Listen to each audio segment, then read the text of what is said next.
आज दिनांक 30 मे 2020. टॉपिक आपला चाललेला आहे डिझोल्युशन ऑफ पार्टनरशिप फर्म, म्हणजेच भागीदारी संस्थेचे विसर्जन. आणि यामध्ये आपण आज प्रॉब्लेम नंबर 3 त्याचं सोल्युशन घेत आहोत. आणि जे डिझोल्युशनचे जे प्रकार आहेत दोन, सिंपल डिझोल्युशन आणि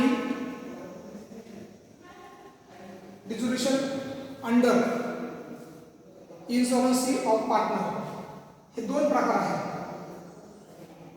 आणि या दोन प्रकारामध्ये पहिला जो प्रकार आहे सिंपल डिझोल्युशन, तो आपण सुरू केलेला आहे. आणि त्यामध्ये आज आपलं एक्झाम्पल नंबर प्रॉब्लेम नंबर 3 आपण सोल्युशन करून घेत आहोत. तर आपल्याला याचा स्टेजेस माहितीच आहे. फर्स्ट स्टेज आहे ट्रान्सफर स्टेज,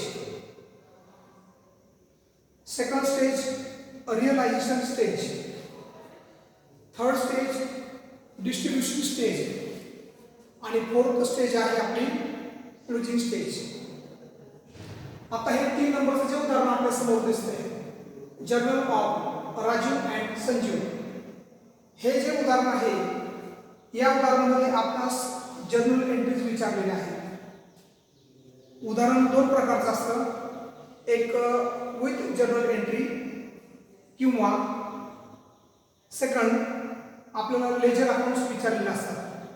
आपण सुरुवातीचे जे 1 आणि 2 नंबरचं जे उदाहरण पाहिलं त्यामध्ये आपल्याला विचारलं होतं लेजर अकाउंट्स, म्हणून आपण त्यामध्ये realization account, partners capital account, त्याचबरोबर कॅश बँक अकाउंट आणि अदर अकाउंट आपण ओपन केलेले होते. पण आताचं 3 नंबरचं जे उदाहरण आहे या उदाहरणामध्ये आपल्याला जर्नल एंट्रीज विचारलेल्या आहेत.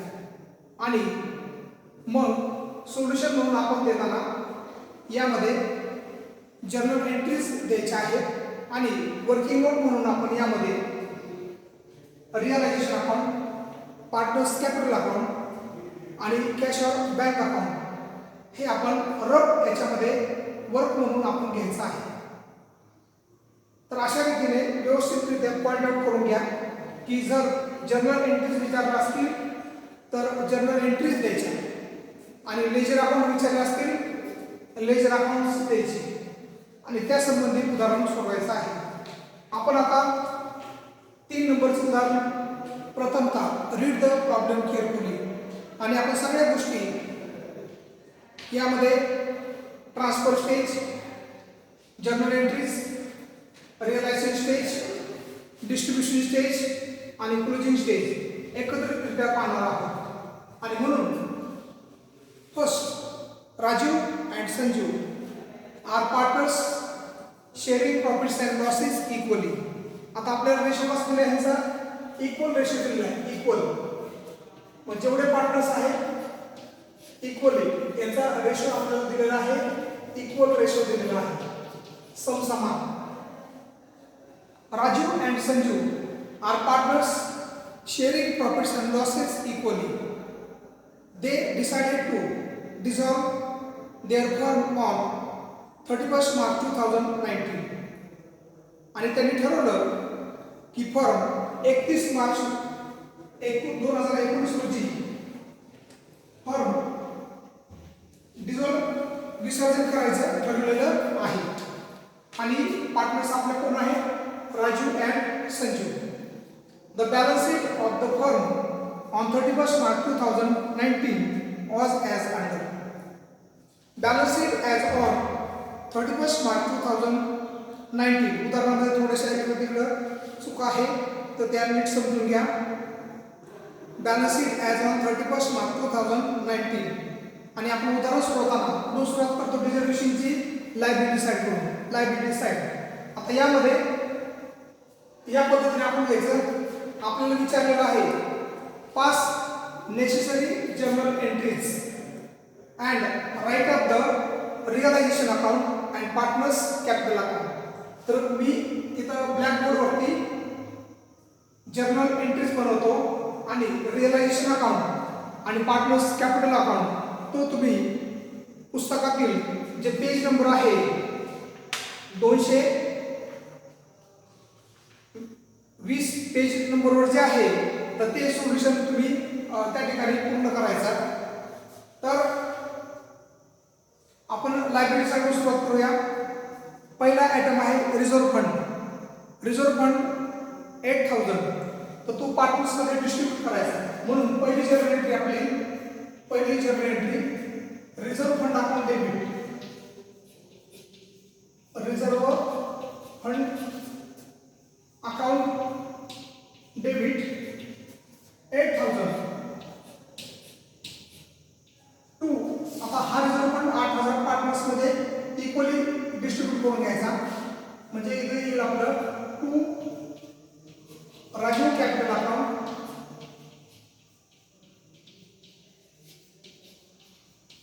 राजीव कॅपिटल अकाउंट इक्वल म्हणलं तर किती येईल तर 4000 आणि to Sanjeev capital account.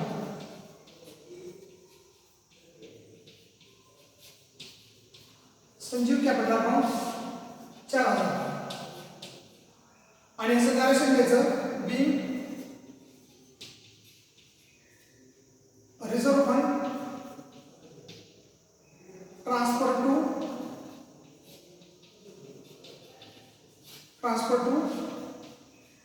Partners capital account. जर हे डायरेक्शन नाही लक्षात आलं तर पुस्तकातील डायरेक्शन आहेच. आणि नंतर मग काय करणार आपण इथून अंडरलाईन करतो. हे झालं रिझर्व्ह फंड किंवा गंगाजळी किंवा राखीव निधी तो आपण पार्टनर्समध्ये डिस्ट्रीब्यूट केलेला आहे. सेकंड क्रेडिटर्स 12800 रुपये आणि बिल्स पेबल 7200 रुपये. तर हे आपण काय करतो रिअलायझेशन अकाउंटच्या क्रेडिट साईड. म्हणून आपली दुसरी entry creditors account debit. 12800 dash bills payable account debit.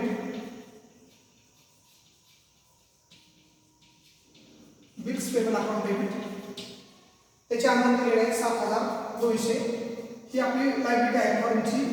ती नंतर आपल्याला पेड करायची आहे टू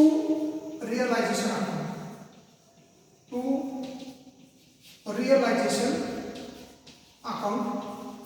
ह्याची टोटल किती येणार 20000 रुपये. नॅरेशन बिंग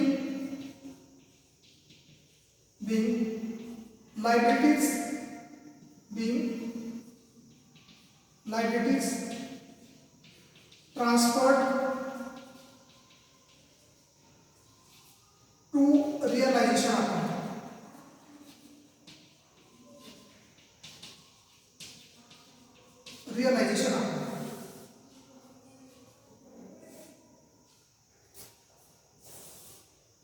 हीच आपली लायबिलिटी.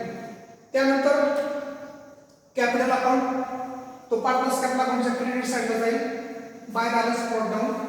तर तुम्ही तो या उदाहरणाबरोबर नंतर रिअलायझेशन अकाउंट आणि पार्टनर्स कॅपिटल अकाउंट आणि कॅश ऑन बँक अकाउंट हे तुम्ही नंतर तिथं घरी तुमच्या तिथं पूर्ण करा.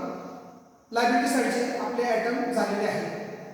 आता ॲसेट साईडला building 20000, furniture 6000, debtors 18000, stock 20000, bills receivable 2000 आणि कॅश दिलेले आहे 6000.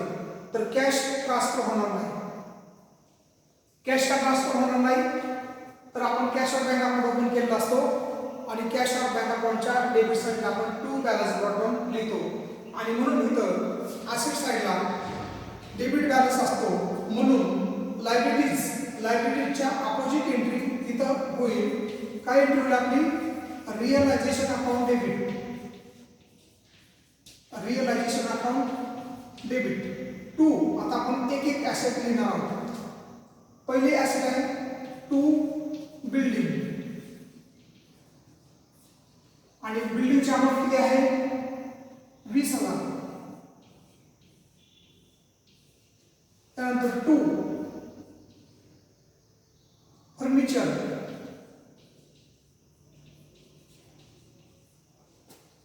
फर्निचरची अमाऊंट आहे 6,000. नंतर टू डेटर्स, डेटर्स म्हणजे कोण कस्टमर्स, कस्टमर्स आहेत आपले 18,000. त्यानंतर to stock, to stock amount is ₹20,000. त्यानंतर टू बिल्स रिसिवेबल,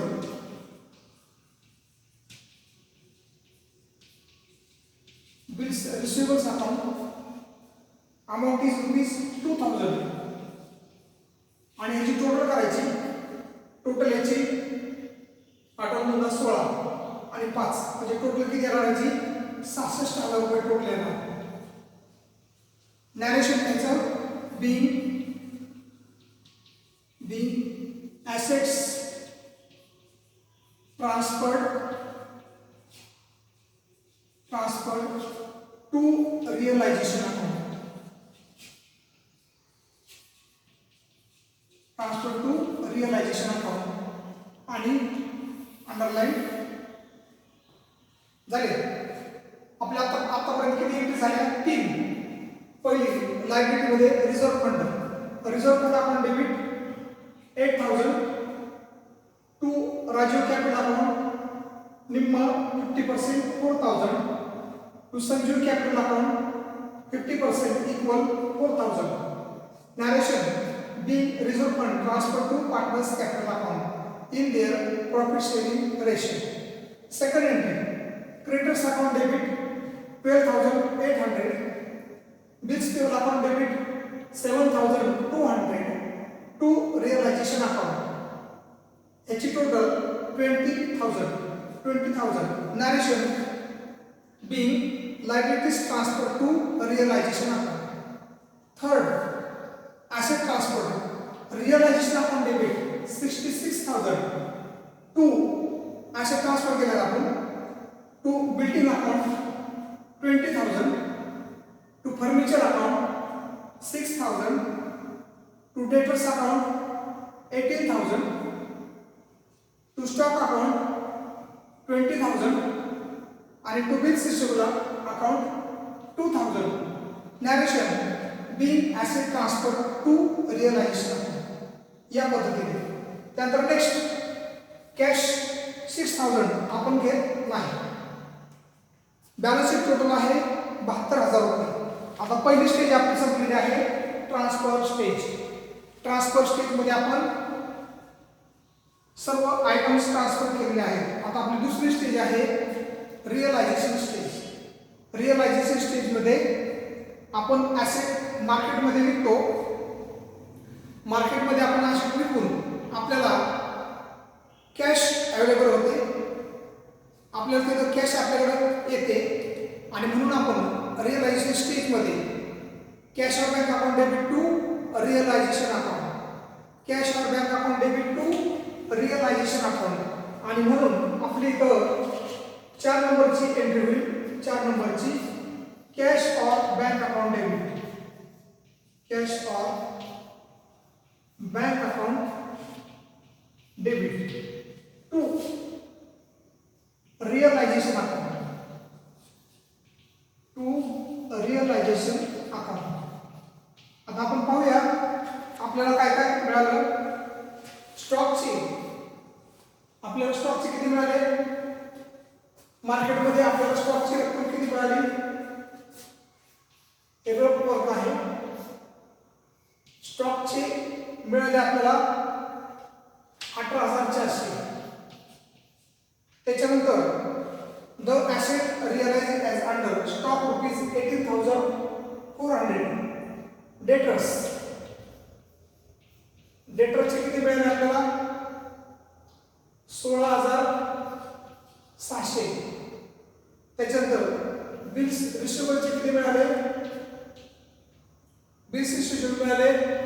1980 रुपये, म्हणजे एवढी कॅश आपल्याकडे अवेलेबल झाली. याची जर टोटल घेतली तर याची टोटल आपल्याला आलेली आहे 36,980. एवढी आपल्याकडे कॅश प्राप्त झालेली आहे. ॲसेट मार्केटमध्ये आपण विकलेले आहेत आणि मग cash or bank account debit because cash terms आहे आणि म्हणून 36,980 cash or bank account debit 36,980 to realisation account 36,980 आणि याचं नॅरेशन द्यायचं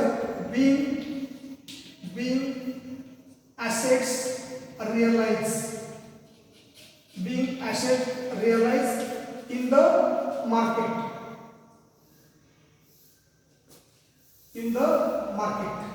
Asset realized in the market. आपल्याला काय झालं, कॅश अवेलेबल झालेली आहे, आपल्याला कॅश प्राप्त झालेली आहे आणि म्हणून आपण 4 नंबरची entry cash on bank account debit 36,980 to realisation account 36,980 रुपये being asset realized in the market किंवा being asset sold in the market. Second sentence काय सांगितलंय? Second sentence, Sanjeev agreed to take over the building for ₹18,000. आणि asset building, आपली जी building आहे किती रुपयाची? 20,000ची.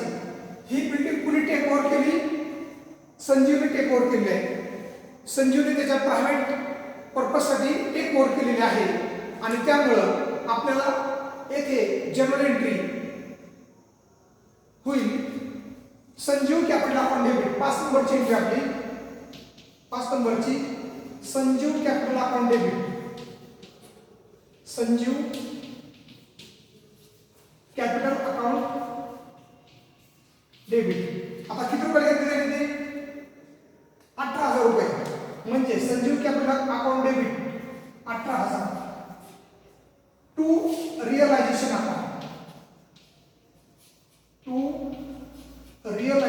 Account आणि परत किती घ्यायची तर 18,000 आणि त्याचं डायरेक्शन द्यायचं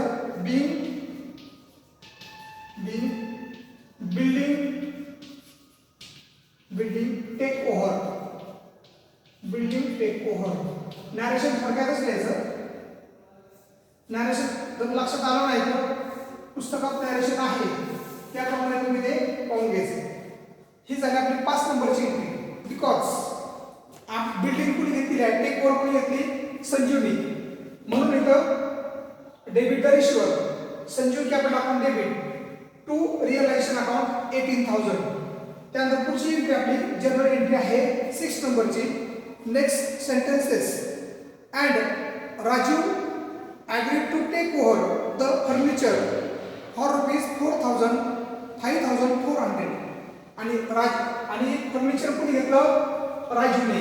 याप्रमाणेच एंट्री होईल Raju account debit Raju capital account debit 5,400 to realisation account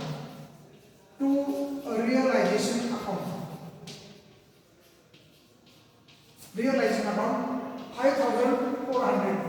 narration लिहायचं बिंग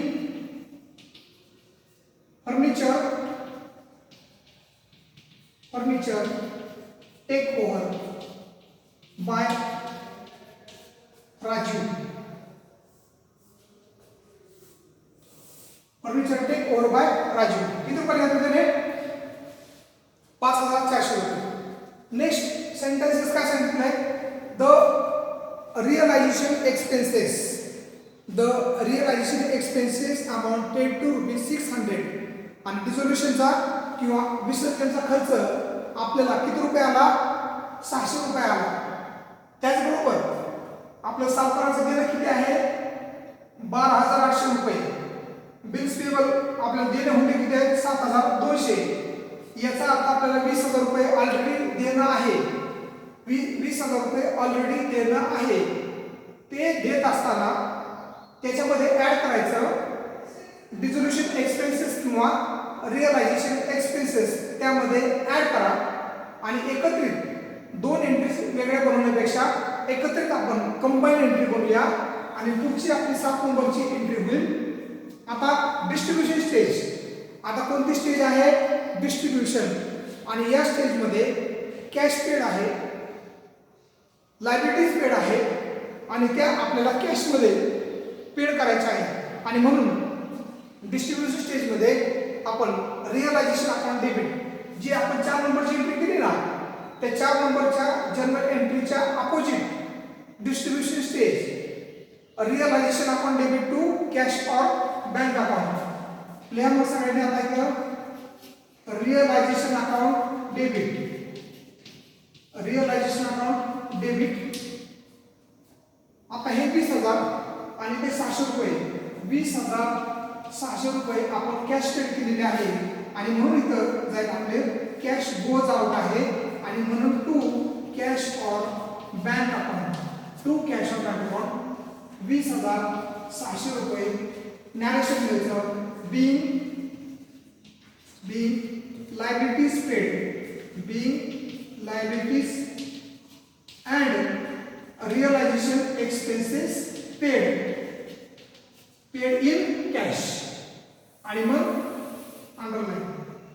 अंडरलाईन करायला विसरतो आपण नाही, घरी असलो तरी आपल्याला अंडरलाईन करायची आहे। त्यानंतर पुढे आता हे सगळं क्लोज करायचं, रिअलायझेशन अकाउंट क्लोज करायचा। त्यानंतर त्याचा जो प्रॉफिट लॉस येईल तो प्रॉफिट लॉस काय करायचा? पार्टनर्स कॅपिटल अकाउंटला घ्यायचा। तर तुम्ही ते काय करायचं आहे पुढचं 220 पानावरती हे उदाहरण त्याचं पुढचं realization account partners capital account आणि कॅश और बँक अकाउंट दिलेलं आहे। तर हे सगळं पाहत असताना वर्किंग नोट जी रिअलायझेशन अकाउंट आहे, पार्टनर्स कॅपिटल अकाउंट आहे आणि कॅश और बँक अकाउंट आहे ती वर्किंग नोट याच्याशी काय करायची? अटॅचमेंट करायची आहे आणि उदाहरण व्यवस्थित घरी असलं तरी समजून उमजून ते उदाहरण लिहायचं आहे, म्हणजे ते अजम्पशन करून अंडरस्टँडिंग करून ते उदाहरण सोडवायचं आहे। पुढे आपल्याला या उदाहरणामध्ये लॉस झालेला आहे आणि लॉस किती झाला? आपल्याला 6,220 रुपये लॉस झालेला आहे आणि तो लॉस आपण पार्टनर्समध्ये डिस्ट्रीब्यूट करणार आहोत आणि म्हणून आपण एंट्री करताना तिथं जनरल एंट्री करताना आपण तिथं करणार आहोत Rajeev capital account debit, Rajeev's capital account debit, Sanju capital account debit to realisation account, to realisation account. आपल्याला इथं किती लॉस झालेला आहे? 6,210 रुपये, 6,220 रुपये आपल्याला इथं लॉस झालेला आहे, 6,220 रुपये लॉस झालेला आहे। लॉसची एंट्री आपण काय केली?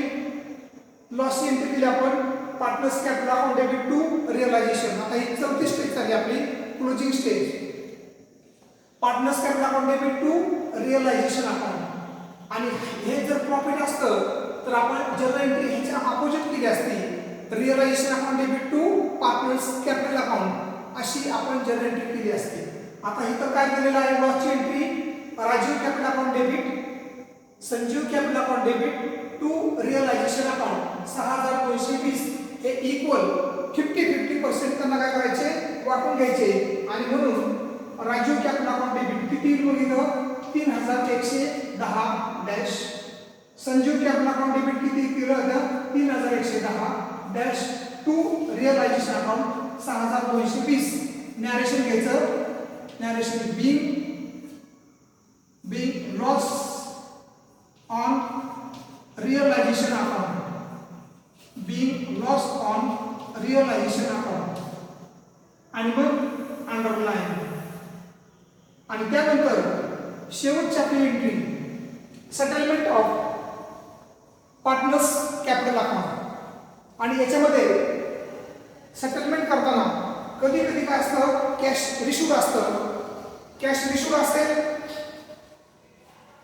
कॅश रिसिव्ह असेल तर कॅश और bank account debit to partners capital account. Settlement cash और bank account debit to partners capital account.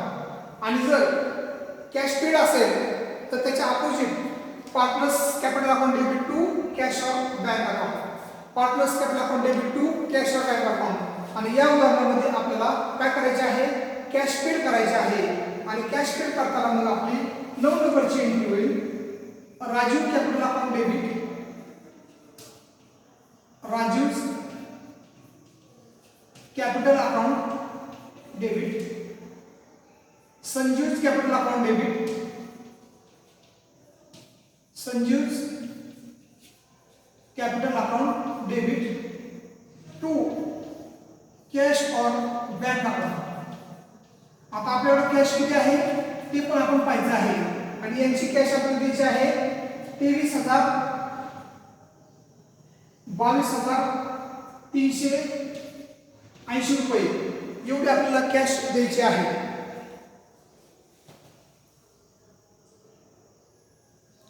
एवढी आपल्याला कॅश द्यायची आहे.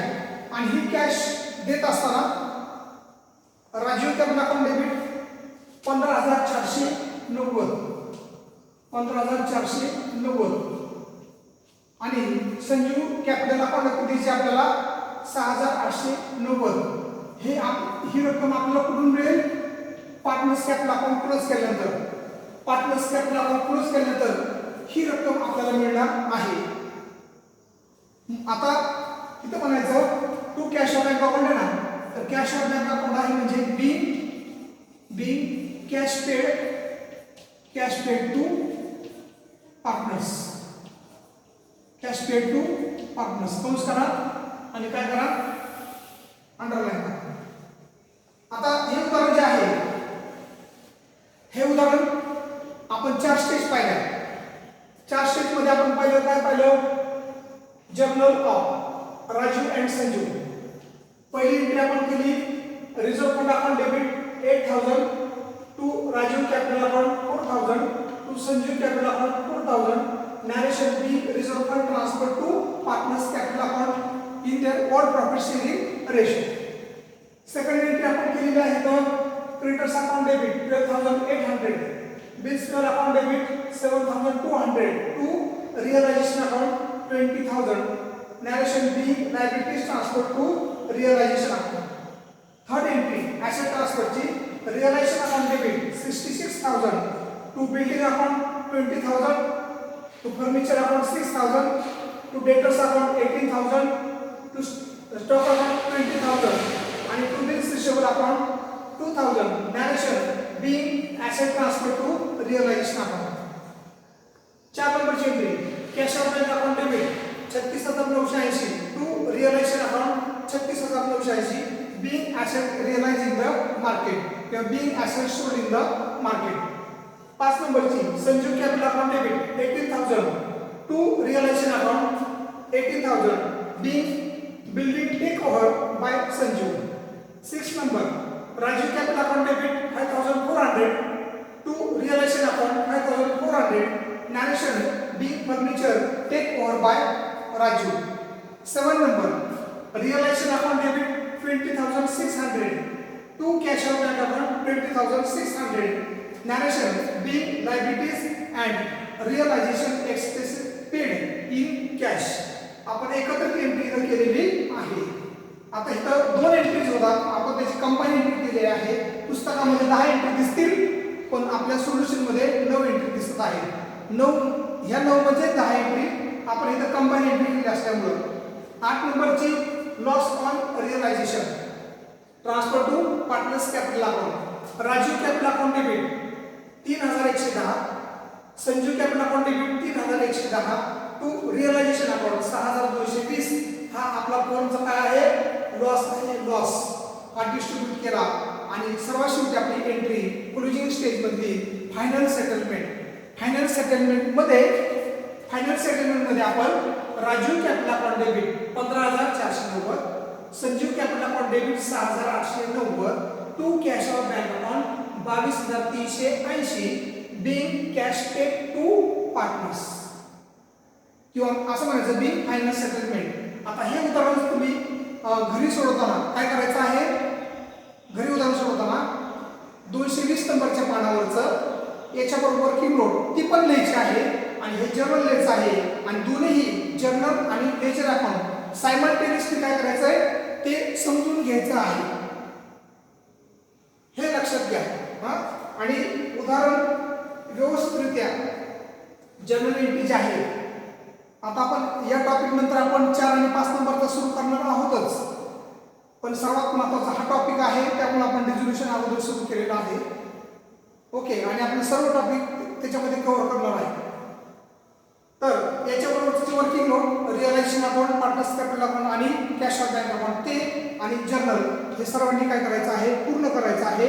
आणि उदाहरण घरी जरी असाल तरी ते समजून आणि पुस्तकमध्ये तुम्ही ते पाहायचं आहे त्याचे सोल्युशन आणि ते सर्व पाहून काय करा, हे उदाहरण पूर्ण करा.